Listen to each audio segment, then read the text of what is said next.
I wasn't supposed to fall in love. Not there. Not then. And certainly not with her. It started with a mistake.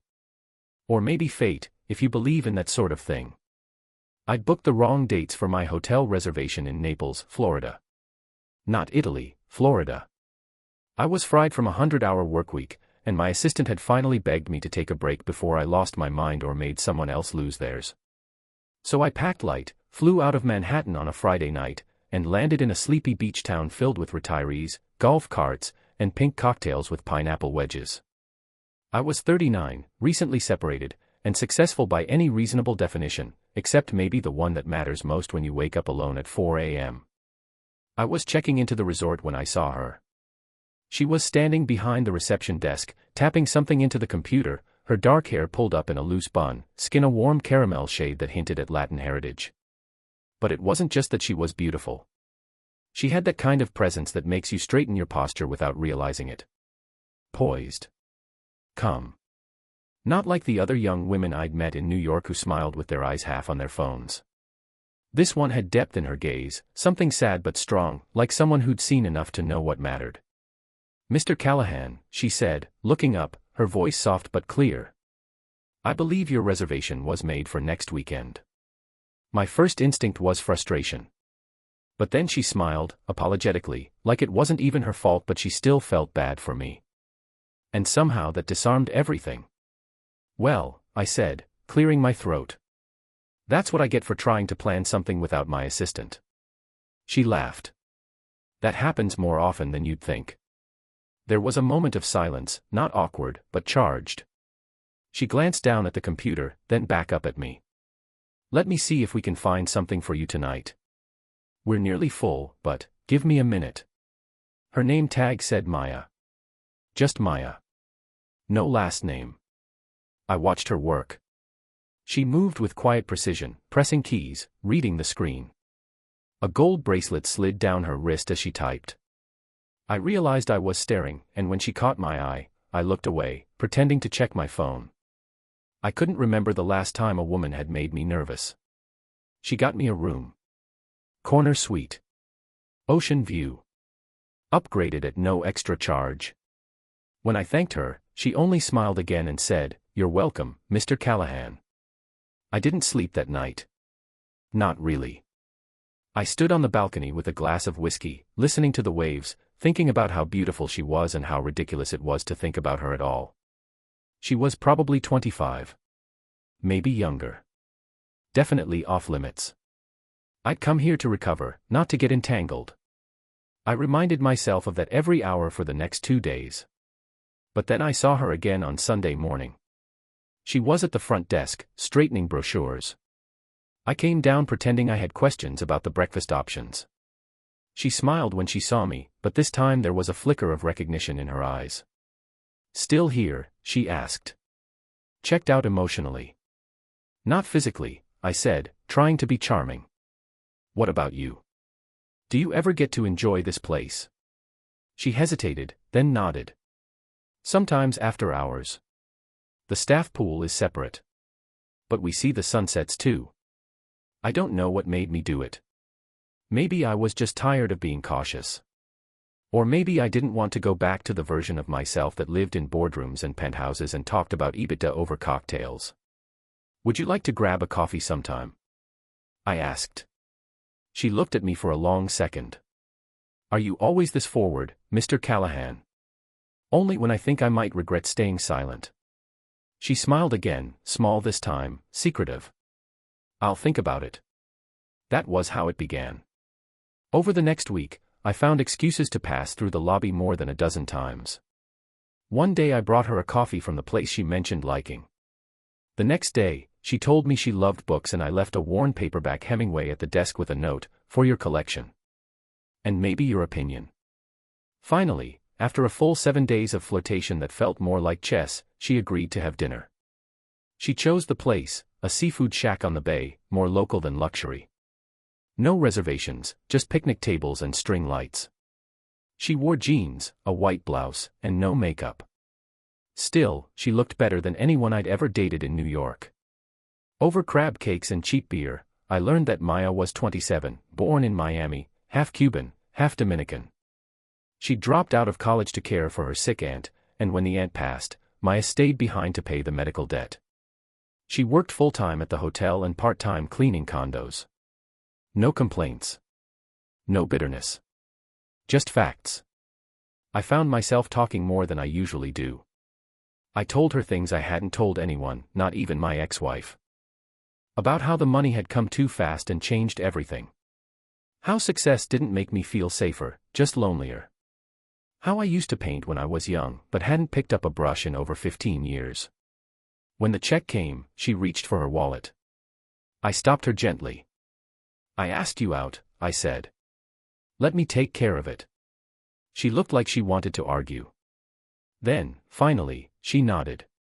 When I walked her to her car, I hesitated. I didn't want to mess it up by pushing too far.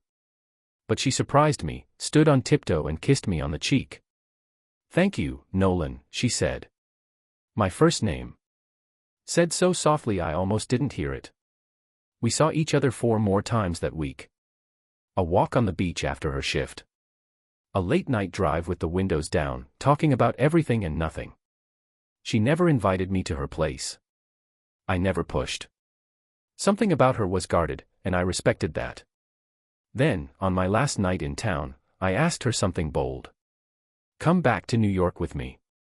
She blinked, startled. "Are you serious?" "I don't mean permanently. Just for a weekend. Let me show you the city. Let me show you how I live." She looked away. "I can't." "Why not?" Maya hesitated, then sighed. "Because it wouldn't be that simple." "Tell me."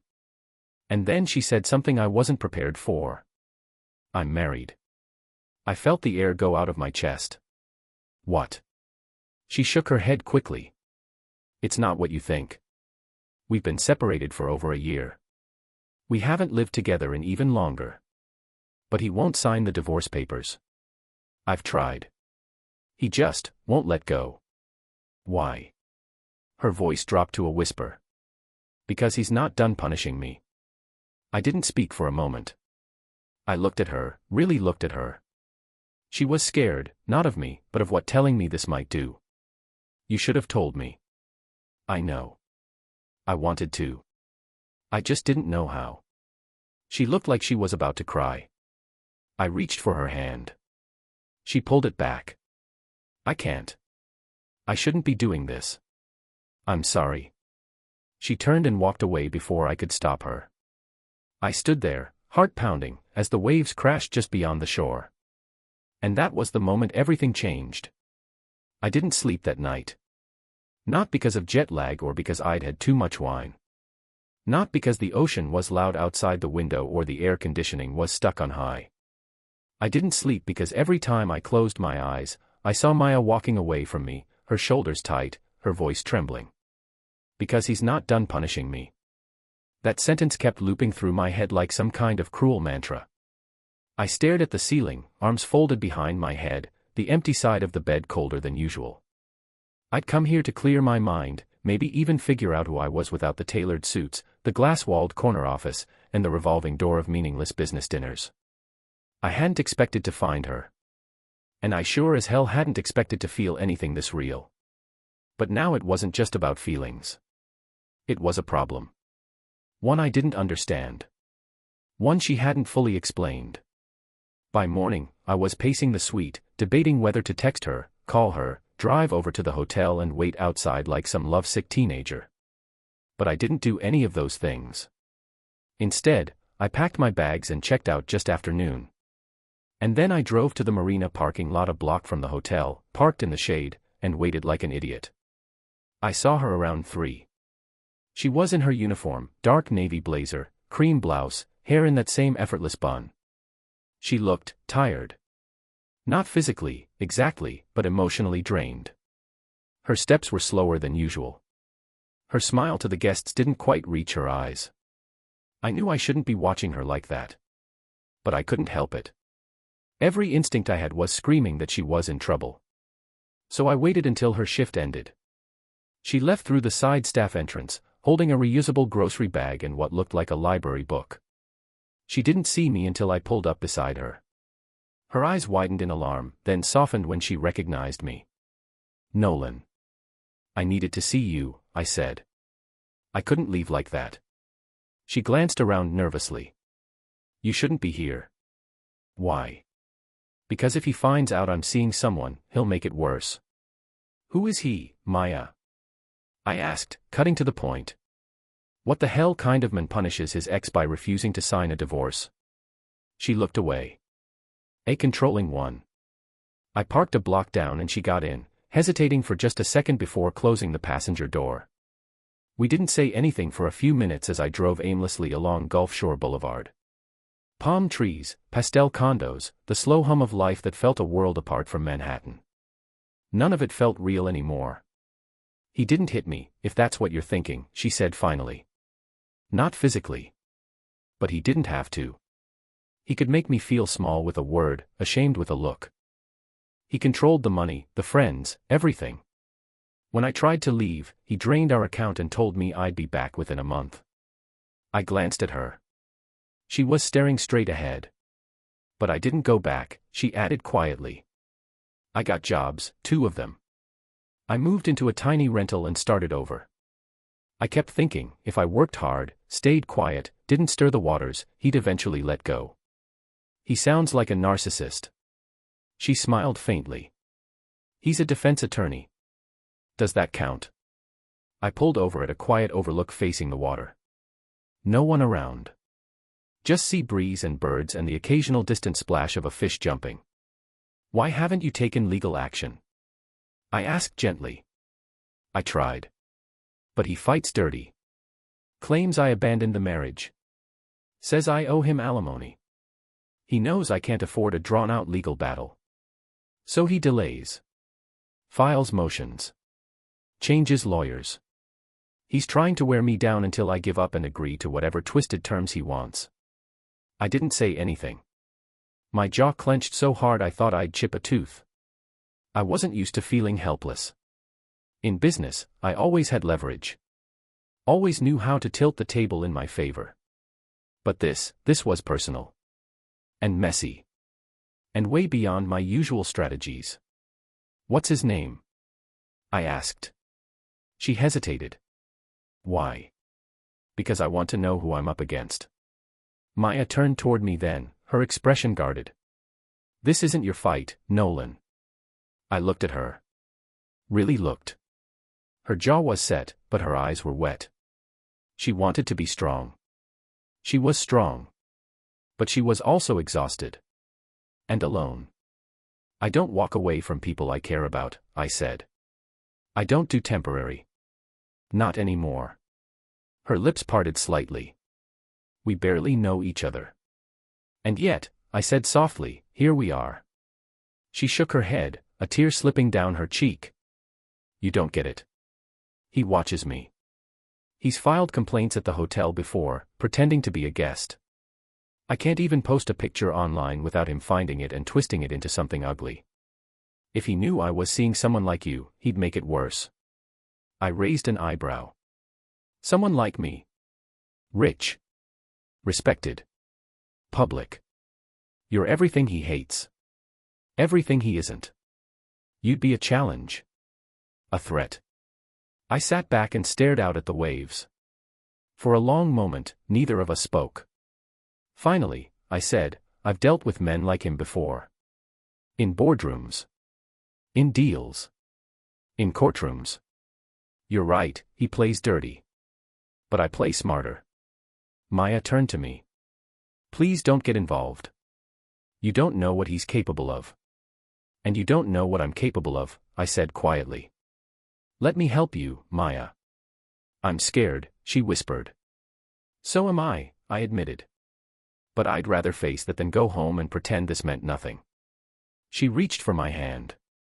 For the first time, she didn't pull away. I held it tightly, her fingers small and warm in mine. After a while, she said, "His name is Victor LeBlanc. He has a private practice in Fort Lauderdale."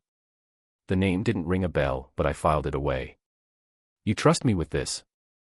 I don't know, she said. But I want to.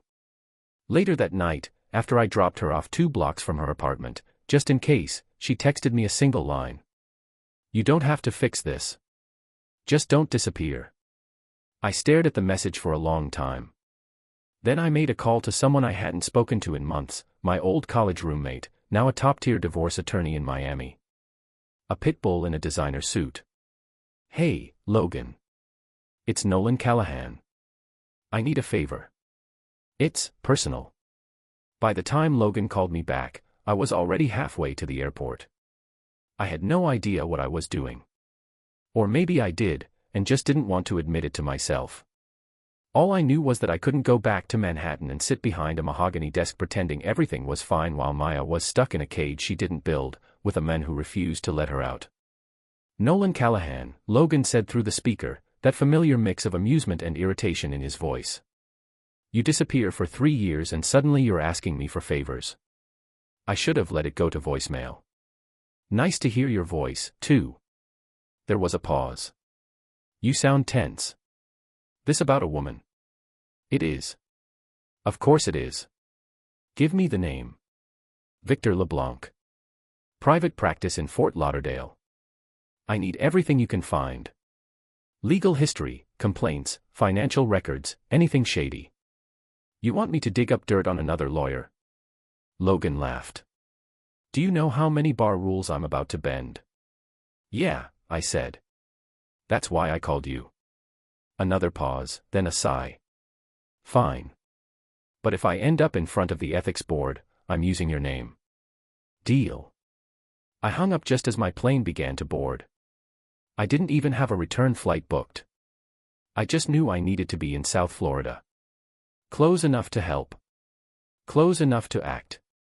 I stayed at a smaller, low-key hotel in Fort Myers, less resort, more midweek business travel. I didn't tell Maya I was there yet. Not until I had something solid to offer her.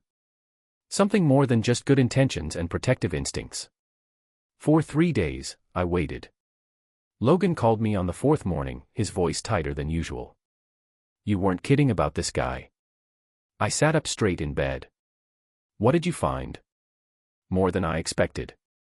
He's clean on paper, technically. No convictions. But there are breadcrumbs. 2 former paralegals filed harassment complaints that mysteriously disappeared before making it to court. A judge in Miami recused herself from a case he was involved in, unusual but not illegal. And get this, he was investigated for financial misconduct 5 years ago after transferring assets out of a joint account during a divorce proceeding. It was his first wife. He's done this before? Not exactly. That case settled out of court, sealed. But the pattern's there. Control, manipulation, financial pressure. This guy knows how to skate the edge of legality without crossing the line. Or at least without leaving proof. My blood ran cold. Anything I can use? Maybe. He recently filed paperwork to start a new LLC, a shell company under his cousin's name. Classic laundering move. If Maya's name is still tied to any of his financial accounts or businesses, we might be able to prove misuse. But we need her to talk to a real lawyer. Someone who can file an emergency motion. I've got a guy in Coral Gables who specializes in high-conflict divorces. Want me to set it up? Yes. Do it. And Nolan? Yeah. Be careful. Guys like this don't fight fair. I texted Maya that afternoon. Kept it simple. I'm in Fort Myers. I have some news. Can we meet? She replied 2 hours later. I get off at 6. There's a diner near the pier. Quiet. I'll meet you there. When she walked in, I knew instantly she hadn't been sleeping. Her eyes were tired, her shoulders stiff with tension. Still, when she saw me, she smiled, and it hit me like a punch in the chest. That woman had been through hell, and she still had enough grace to smile at me. You're insane, she said, sliding into the booth across from me. You flew here. I couldn't leave it alone. Not after what you told me. She glanced around the nearly empty diner. A waitress poured water and left menus without a word. You shouldn't have come, Maya said, her voice quiet. I'm glad I did. I told her everything. About Logan. About the ex-wife. The harassment complaints. The shell company. She listened in silence, hands folded around her water glass like she needed to hold onto something solid. When I was done, she asked, "Do you think he's capable of hurting me? Really hurting me?" I didn't answer immediately. Then, finally, "I don't know. But I think he's capable of destroying your life slowly, piece by piece. And I'm not going to let that happen." Her eyes welled with tears. "I've tried to fight him before. Every time I push back, he tightens the screws. He calls my job. Harasses my landlord. Spreads rumors. I'm afraid if I start a legal battle, I'll lose everything." "You won't. Not this time. We'll do it right. You'll have lawyers who know how to deal with men like him. You won't be alone." She looked at me for a long time. "Why are you doing this for me?" I swallowed. "Because I care about you. And because, maybe this is what love actually looks like. Not champagne and luxury. Just, being there. When things get ugly." Her lips trembled. "I don't want you to regret this." "I won't." We sat in silence for a moment, until the waitress came back. Maya didn't open the menu. I ordered us 2 coffees and nothing else. "I'll talk to your lawyer," she said quietly. "But if this goes bad, Nolan, if it ruins your name, your business, your reputation." "It won't." She took a deep breath. "Okay." That night, I walked her to her car again. She leaned into me, and for the first time, she didn't flinch when I touched her. She let me hold her. And when she looked up at me, there was something different in her eyes. "Come home with me," she whispered. "Are you sure?" She nodded. "I don't want to be afraid tonight." Her apartment was small, 2nd floor, sparsely decorated. A few candles. A bookshelf overflowing with used novels. A painting on the wall, something abstract but warm, like a memory you can't quite name. She poured wine. We sat on the couch. She talked about her mother, who died when she was 17. About how she'd always wanted to go to art school but didn't have the money. About how Victor used to quote poetry to impress her, and how later, those same lines felt like weapons. She cried once, quietly, when she told me how she used to sleep with her phone under her pillow, waiting for the next threat to come in. I didn't touch her. Not like that. I just held her while she talked, my hand resting lightly on her back. When she finally fell asleep on my shoulder, I carried her to the bed and stayed in the armchair across the room, watching the moonlight move across her face. And I made myself a promise. Whatever it took, whatever it cost, I'd get her out. The call came just after sunrise.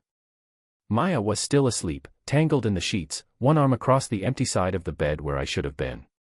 I'd stepped outside onto the narrow balcony of her apartment with a mug of burnt coffee and 100 thoughts I couldn't silence. My phone buzzed in my pocket. "Logan." I answered before the second ring. "Tell me." "Victor knows." That simple sentence dropped like a steel beam in my chest. "What do you mean, he knows?" "I mean someone spotted you with Maya. Maybe a neighbor. Maybe someone at her job. Doesn't matter. Victor filed a petition late last night, emergency injunction claiming Maya is involved in immoral conduct that compromises her ability to negotiate in good faith. It's baseless, obviously. But it's a stall tactic. He's buying time. And sending a message." I gripped the balcony railing. The rusted metal bit into my palm. "What kind of message?" "He's warning you. Back off, or he's going to drag her through the mud in court." I stared out over the cracked parking lot and swaying palms. My heart was a hammer. "What can we do?" "My guy's already filed a countermotion. But I'll be honest, Nolan, this is going to get ugly. He's not just trying to keep her. He's trying to break her." Behind me, I heard the creak of the bed, the soft sound of Maya stirring. I didn't want to wake her. Not like this. Not with this. "You still in?" Logan asked. "I'm in," I said. Maya didn't speak much on the drive to Coral Gables. She wore a plain gray blouse and black slacks, no makeup, her hair pulled tight. Her silence wasn't cold, it was protective. She was bracing herself, building walls before the battle began. "I don't want to do this," she said as we neared the lawyer's office. "I know. But I will." I reached over and took her hand. "You're not alone anymore." She nodded, but I saw the doubt in her eyes. She'd lived so long expecting the worst from people, she didn't know how to hope anymore. The attorney Logan referred us to was a woman in her mid-40s named Camille Reyes. Sharp eyes. Steady voice. The kind of calm that comes from years of walking people through fire and out the other side. "I've dealt with men like your husband," she said after reviewing the initial paperwork. "And believe me, the louder they get, the closer they are to losing control." Maya sat stiffly across from her, her arms folded, legs crossed tightly. "He's going to make it public. He'll spin it. Make it look like I'm after your money." Camille didn't flinch. "Let him. That only makes him look petty. Meanwhile, we'll focus on facts. He's delayed this divorce for over a year with zero legal justification. That alone gives us leverage. And if we can prove he's harassing you outside the scope of the law, we can file a restraining order and hit him where it hurts, his reputation." Maya looked at me, unsure. "She's good," I said gently. "Trust her." Camille leaned forward. "This won't be easy. He'll try to humiliate you. But if you can hold your ground, we can put him in a corner he can't escape from." Maya nodded once. "Then let's do it." That afternoon, the first shot was fired. I got an email from an unknown address. No subject line. Just a single sentence and a file attachment. "You really don't know who you're dealing with." The attachment was a photograph. Blurry, grainy, obviously taken with a telephoto lens. Me and Maya outside the diner. I was leaning in close, her hand on my chest. I forwarded it to Logan and Camille without replying. "This is how it starts," Camille warned. "He'll push boundaries, poke you, see if he can make you react. Don't respond. Don't engage." I took a deep breath. "He wants a fight. And we'll give him one," she said. "But on our terms." The next 2 days passed in a strange fog. I stayed with Maya, working remotely from her kitchen counter between legal calls and late-night strategy sessions. She still went to work, she insisted on it. Said it kept her grounded. But I knew the fear was building inside her like a quiet storm. Then came the voicemail. I was in the shower when she played it. I came out to find her standing in the middle of the living room, pale, frozen, her phone dangling from her hand. "What is it?" I asked. She didn't speak. Just hit play again.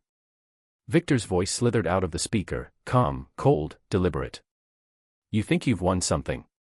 You think your little boyfriend can protect you? He doesn't know me. He doesn't know what I'm capable of. You want war, Maya? Fine. But you should know, wars leave ruins." I took the phone from her gently, then turned it off. "That's enough." Her lips trembled. "He's not going to stop." "No," I said. "But neither am I." Later that night, Maya curled up against me on the couch, the TV playing some old sitcom neither of us was watching. Her voice was barely above a whisper. "I used to think there was something wrong with me. That I attracted broken people. Controlling men. Like maybe I was too soft. Too forgiving." "You're not broken," I said. "I used to believe that if I just loved him better, he'd change." I touched her cheek. "That wasn't your fault. That's his sickness, not your failure." She nodded slowly, eyes distant. "He always said no one would want me if I left him. That I was too damaged. Too complicated. He was wrong." She looked up at me. "You still want me? After all this?" "I've never wanted anything more." She kissed me then, slow and desperate, like she was trying to erase the years he'd stolen from her. And when she led me to the bedroom, there was no fear in her touch, no hesitation, only trust. And something deeper. Something raw and real. That night, for the first time in years, Maya didn't sleep with her phone under her pillow. But peace was a fragile thing. The next morning, we woke to a knock at the door. A man in a suit, mid-40s, polite but firm. "Miss Caldwell?" he asked. "Yes." "You've been served." He handed her a thick envelope and walked away without another word. Inside were pages of legal nonsense. But it boiled down to one clear, cruel intention. Victor was filing for full financial control of all shared assets, claiming Maya was mentally unfit to manage her own affairs. She stared at the paperwork in silence, her hands trembling. "This is what he does," she whispered. "He doesn't just hurt you, he erases you." I took the papers from her, placed them on the counter, and dialed Camille. "He's escalating," I said. "I know," she replied. "But so are we." There's a moment, right after a storm breaks, when the sky looks clean, almost innocent. It tricks you into thinking the worst is over. That's how it felt for a day or two. After Victor served Maya those papers, Camille responded with a blistering motion that stopped his play for financial control cold. Legally, he couldn't prove a thing. Emotionally, though, he'd landed a blow. Maya barely slept. She walked around the apartment like she was waiting for something to crash through the window. And I was running out of ways to calm her down. So when Logan called again, his tone different, urgent, excited, I knew something was about to shift. "You're not gonna believe this," he said. "I found her. Victor's first wife." I sat up straighter. "The one from the sealed divorce?" "Yeah. Her name's Jessica LeBlanc. She changed her last name back after the split. She's Jessica Mercer now. Lives in Tampa. Works for a nonprofit." I reached out. Told her what's happening with Maya. She didn't hang up. "Did she say anything useful?" "She said Victor ruined her life." Then asked if she could meet Maya. I felt something in my chest open, cautiously.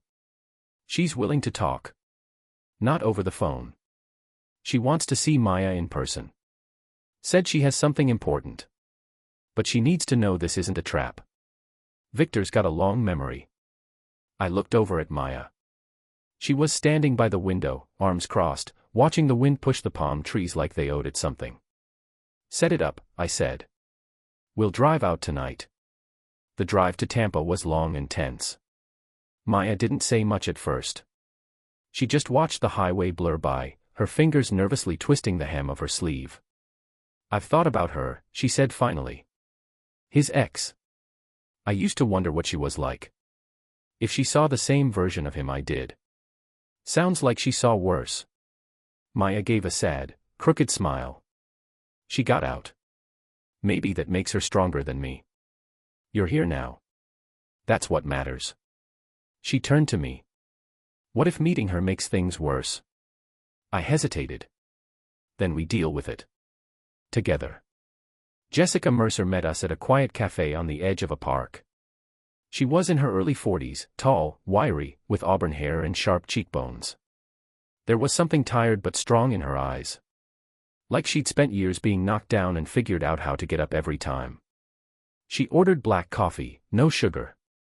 Maya got tea. I didn't get anything. I just watched. Jessica leaned forward, folding her hands together. "You don't have to explain anything. I know exactly who he still is." Maya's voice was soft. "You're the only one who does." Jessica nodded. "He isolates you. First from your friends. Then from your family. Then from yourself. And by the time you realize it, he's rewritten your life in his voice." Maya blinked quickly. "Yes. That's exactly what it felt like." Jessica reached into her bag and pulled out a small manila envelope. She slid it across the table. "I kept everything. I knew someday someone would need it." Inside were photocopies of financial records, handwritten notes, emails, some printed, others screen-capped. A paper trail of control and cruelty, unauthorized account transfers, fake signatures, even a recording of a voicemail filled with threats eerily similar to the one Victor had left Maya. Maya's hands shook as she sorted through the pages. "Why didn't you go public?" Jessica looked down at her coffee. "Because I was ashamed. And because I didn't have anyone backing me like you do."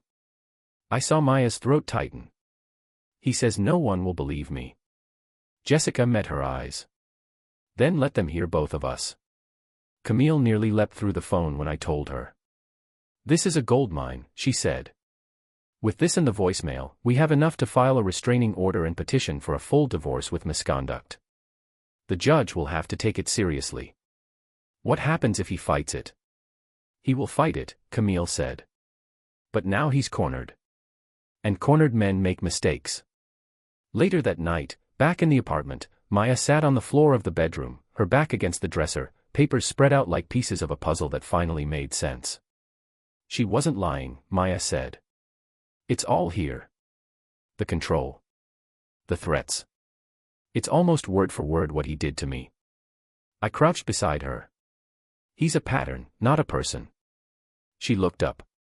But now we can break it. I nodded. And you're not doing it alone. She put her hand on my chest. You've done more for me in 2 weeks than he did in 6 years. I smiled faintly. He never deserved you. Her face turned serious. Do you ever wonder if this, us, would have happened if I weren't in trouble? It caught me off guard. What do you mean? I mean, you met me at my lowest. You saved me. But is that love, or just rescue? I didn't answer right away. I sat down beside her. I think love starts when you see someone at their lowest and don't walk away. And it grows when they start to stand up again, and you realize you still want to be there. She looked at me. And if I fall again? I'll be there. Every time. She leaned her head on my shoulder, and for the first time since all this started, she breathed evenly. Not like someone running, but someone arriving. But just when the path forward seemed clear, it all collapsed again. The next morning, Camille called with a warning in her voice. He's made his move. What now? He's filed a harassment claim against you, Nolan. Says you've been interfering with his marriage. He's using the photo from the diner and claiming emotional damages. Trying to paint you as a homewrecker. I ran a hand through my hair. That's ridiculous. She's been trying to divorce him for over a year. He's not trying to win, Camille said. He's trying to smear. You're a businessman. He knows how to play the long game, ruin your name, tie you up in court, kill your credibility. I don't care about my name. You should, she snapped. Because this isn't just about protecting Maya anymore. Now he's coming for you. That evening, a letter arrived at Maya's apartment. No return address. No name. Inside was a single photo. Me, leaving her apartment. Time stamped. Someone was watching. On the back, in sloppy handwriting. He's not who you think he is. Maya stared at it, silent. I took the photo, flipped it over, crumpled it. He's trying to make you doubt me. She looked me in the eyes. Tell me the truth. Have you ever done anything like this before? Gotten involved with someone vulnerable? I stepped back, stung. No. Never. She studied me. Then nodded slowly. Okay. But I saw it, the seed of doubt. He'd gotten under her skin again. Just a little. But enough.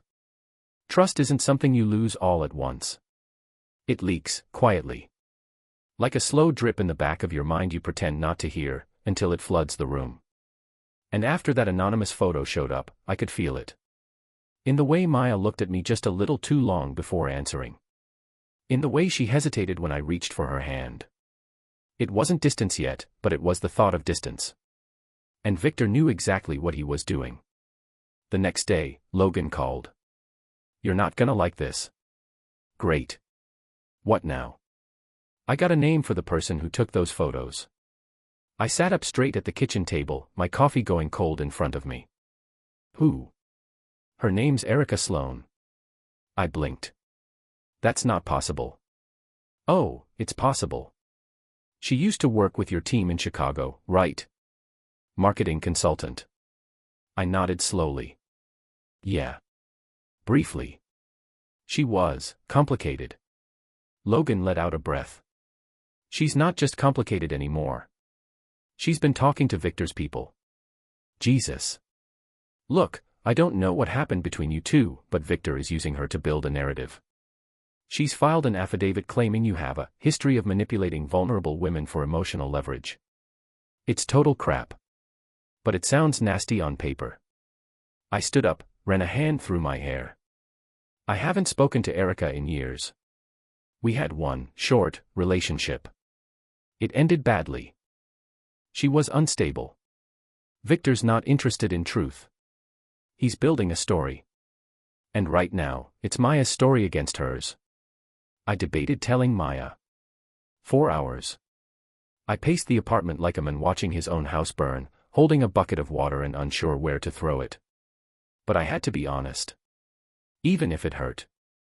That night, I sat beside her on the edge of the bed. She was brushing her hair, the room dim, quiet except for the soft strokes. I need to tell you something, I said. She paused. Okay. I told her everything. About Erica. About our brief relationship. How she tried to move in with me after 2 weeks. How she showed up at my office crying when I ended it. How I never responded again. Maya listened, her face unreadable. Victor found her, I said. She's saying I have a pattern. That I go after women who are struggling. That I manipulate them. Maya looked down. And do you? No, I said, firm. But I understand why she'd say that. And I understand why it might sound true. She was quiet for a long time. Then, it does sound true. That felt like a blade. But, she added, looking up at me, I don't believe it. Because if you were manipulating me, you wouldn't have told me this. You wouldn't be giving me a reason to walk away. I felt something loosen in my chest. You still trust me? She nodded slowly. Yes. But I'm scared. So am I. The next day, Camille scheduled an emergency meeting at her office. She looked exhausted, hair pulled back, phone buzzing every few minutes. I've filed a formal request to depose Erica Sloan, she said. If Victor wants to use her as a witness, we'll expose her credibility, or lack of it. Maya sat stiff, arms crossed, eyes shadowed. Is this what the rest of my life is going to be? Constant attacks. Constant doubt. Camille didn't sugarcoat it. Not forever. But for now, yes. Because Victor's not trying to win in court. He's trying to wear you down. I reached for Maya's hand. She let me take it. Camille continued, but we're hitting back. I've scheduled a hearing next week to present Jessica's testimony and the voicemail. That, combined with Victor's interference in your divorce proceedings, gives us a strong chance to force a decision in your favor. And if it works? I asked. Then the judge can dissolve the marriage without Victor's consent. And you'll be free. Maya exhaled. And if it doesn't? Camille looked between us. Then we go nuclear. That night, I caught Maya packing a bag. Not like she was running away, but like she was preparing to. Where are you going? I asked. She paused, zipped the bag slowly. I need some space for a few days. The words hit like a punch. I didn't do anything wrong, I said, trying to keep my voice even. I know, she said gently. This isn't about you. It's about me. About who I become when I'm with Victor, even when I'm not with him. I can't think clearly when I'm always reacting. I need to reset. I felt panic rise in my throat. So that's it. You're leaving. Just for a few days, she said. I'm staying with a friend in Key Largo. I need the ocean. I need to remember who I was before all this. I looked away. You think I'm part of the problem? No, she said softly. But I need to make sure you're not the solution to a problem I should have fixed myself. That stung. But I understood. So I let her go. The apartment was too quiet without her. I didn't sleep. I barely worked. I just sat at the kitchen table most nights, reading and rereading the legal documents, listening to voicemails I didn't return, and waiting. Then came the email. No subject line. No signature. Just a message and a photo. You should have walked away when you had the chance. The photo was of Maya, sitting on a dock in Key Largo, sipping a drink. Alone. which meant someone was watching her. I called her immediately. She picked up on the second ring. "Are you okay?" I asked, breathless. "Yes." "Why?" "Because someone just sent me a photo of you, right now. Sitting by the water." Silence. "Then, he's following me." I felt rage explode in my chest. "I'm coming to get you." "No," she said quickly. "Don't. That's what he wants. He wants you to come here, so he can prove you're unstable, obsessive, everything," she said. "This is a trap." I ran a hand through my hair. "Then what do we do?" Her voice was steady. "We let him walk into his own fire." The next day, Camille filed a restraining order with new photographic evidence and filed a motion to subpoena cell tower records. If Victor was tracking Maya, we'd catch him. 2 days later, we did. The court-approved data showed a burner phone pinged near Maya's friend's house, near the cafe, and on the road behind her hotel, within minutes of when the photos were taken. It was enough. Camille filed an emergency contempt motion. A judge scheduled a hearing for Friday. Everything came down to that. On Thursday night, Maya came home. She looked different. Clear-eyed. Like someone who'd finally stopped running. "I'm ready," she said. "For what?" "To stop surviving and start living." She reached into her purse and handed me an envelope. It was from her. A letter. Dated a year ago. Never sent. I opened it. It was written after she first filed for divorce. It was addressed to the men I wish I could meet. In it, she wrote about what she wanted. A quiet life. Honesty. Safety. The kind of love that didn't feel like a performance. I read it silently, and when I looked up, she was crying. "You found me," I whispered. And she smiled. You never forget the sound of a courtroom door closing behind you. It doesn't slam. It clicks, soft, final. Like a trap locking shut. Friday morning. Broward County Courthouse. 9:57 a.m. We sat side by side, Maya and I, waiting in that strange hush that settles over a room right before people decide the rest of your life. She wore a simple cream blouse and navy skirt, no jewelry, no makeup, nothing flashy. Just quiet strength. Her eyes were calm, her shoulders squared. Victor sat 3 rows ahead, flanked by a lawyer in an expensive gray suit and Erica Sloane, who refused to meet my gaze. He looked smug. Like a man who'd played every dirty hand he had and thought he was still going to win. Camille leaned over to us. He's going to try to discredit the tracking evidence. Say he wasn't near her, that someone else was using the phone. But don't worry, his ego made our job easier. How? Maya whispered. Camille smirked. He texted Erica from the burner. When the judge entered, Honorable Elaine Garrison, mid-60s, sharp-eyed and no-nonsense, the room went cold. She flipped through the motion briefs like they were grocery receipts. When she spoke, it was with clipped efficiency. We are here to determine whether grounds exist to enforce an emergency protection order against the respondent, Victor Moreau, based on newly submitted evidence of harassment and stalking. Petitioners may proceed. Camille stood. Calm. Clear. Ruthless. She laid it all out, the sealed first divorce, Jessica Mercer's affidavit, the voicemail, the financial manipulation, and now, the tracking evidence. She projected a map onto a monitor, showing Victor's burner phone pings circling Maya's location over 4 days in Key Largo. Then she dropped the bomb.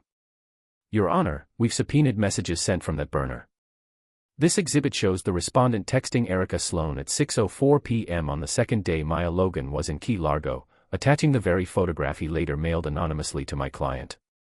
The courtroom went completely still. Victor's attorney scrambled. Objected. Claimed the evidence was circumstantial. Said the phone wasn't conclusively tied to his client. Camille stayed calm. Then let's ask Ms. Sloane directly.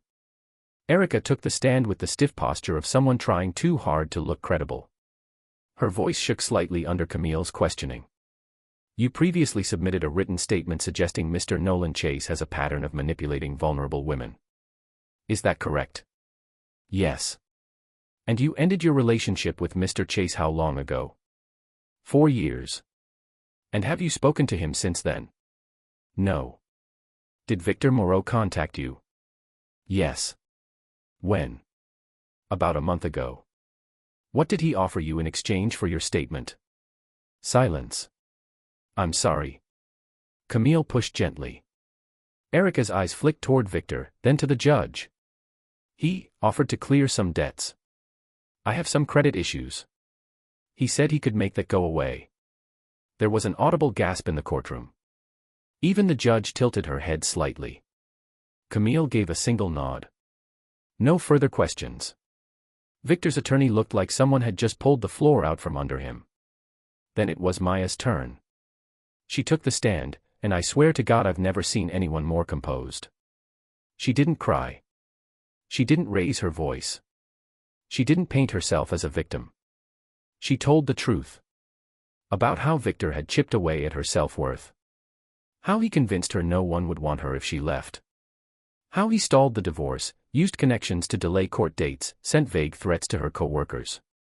Then she told them about me. How I found her working at the front desk of a hotel in Naples. How I asked her out not because she looked broken, but because she looked real. Because for the first time in years, someone saw her without judgment or agenda. I didn't fall in love with him because he saved me, she said. I saved myself. But he reminded me that I was worth saving. There wasn't a sound in the courtroom. Even Victor didn't move. When the judge returned from recess, she didn't hesitate. This court finds sufficient cause to issue a permanent protection order against the respondent, Victor Moreau, effective immediately. Furthermore, based on the cumulative evidence and credible witness testimony, the court grants the petitioner's motion for divorce by default judgment. The marriage is hereby dissolved. I heard Maya exhale. Like she'd been holding her breath for 6 years. Victor stood up, suddenly. Red-faced. This is a setup. That woman's a liar. She planned this. The bailiff stepped between him and the bench. The judge didn't even blink. Mr. Moreau, sit down. One more outburst, and I'll hold you in contempt. And that was it. After everything, the threats, the smears, the manipulation, it all ended not with some grand explosion, but a simple sentence and the sound of a gavel. Done. We walked out into the parking lot, blinking in the sunlight. Free. Maya turned to me, slowly, like she wasn't sure what came next. Like maybe this was where I'd disappear now that the fight was over. I don't have anything left to hide, she said. No past to escape. No one to run from. I stepped closer. Good. Because I don't want a mystery. I want you. She looked up. Are you sure? This isn't the fairy tale. I'm not some clean slate. I don't want a fairy tale, I said. I want a life. One we build together. And I want to wake up next to someone who survived the worst parts of herself, and still showed up for love. She smiled through her tears. Then let's go home. 2 months later, we were back in Naples. Not at the hotel, she'd quit that job. We were renting a small house just a few blocks from the beach. Nothing fancy. White walls, creaky floors, big windows. Sometimes I'd catch her standing barefoot in the kitchen, humming to herself, sunlight on her shoulders, and I'd think, this is what love looks like when it's real. We didn't talk about Victor anymore. There was no need. Instead, we talked about slow things. Weekend trips. Her starting school again. Maybe a little photography studio. Me cutting back on work, investing in something local. Something meaningful. And one night, on that creaky back porch, I reached into my pocket and pulled out the ring. She froze. I know this isn't the timing people expect, I said. And I know we've already been through a lifetime of complications. But I want to be there for all the ordinary stuff. The burnt toast. The rainy Mondays. The quiet. I opened the box. Marry me, not because I saved you. But because you finally saved yourself. She didn't say anything for a long moment. Then she nodded, and laughed through her tears. Yes. Yes, absolutely. Epilogue, 1 year later. We didn't have a big wedding. Just a quiet ceremony on the beach, barefoot in the sand, with Logan officiating, Camille in sunglasses, and Jessica Mercer sitting in the front row. We kept our last names. We didn't throw rice. But when the sun dipped into the ocean and we kissed, I knew something neither of us would ever forget. Real love doesn't arrive in a blaze of fireworks. It grows in the silence that follows a storm. Steady. Quiet. True. And I had found it, in the last place I ever expected. At a front desk. With a woman who looked me in the eye, and never once flinched.